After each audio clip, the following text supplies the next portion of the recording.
পরের দিন সকালে যখন তাদের সবার জ্ঞান ফিরে, তখন তারা বোটের ওপরে গিয়ে দেখতে পায় তারা একটি বিশাল মরুভূমিতে চলে এসেছে। কিন্তু সবাই কিছুক্ষণের ভিতরেই বুঝতে পারে তারা সমুদ্রের মধ্যেই রয়েছে, বরঞ্চ সমুদ্রের পানি হারিয়ে গিয়েছে কোনো একটা কারণে। বেশ কিছুক্ষণ পর ভ্যান আকাশের মধ্যে কিছু বেলুন ওড়াতে থাকে, এই ভেবে যে যদি কেউ বেঁচে থাকে তাহলে সবাই একসাথে এই বিপদ থেকে সারভাইভ করবে।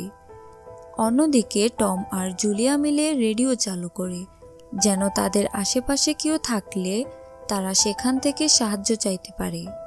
অবশ্য এখানে একটি লোকের সাথে যোগাযোগও হয়।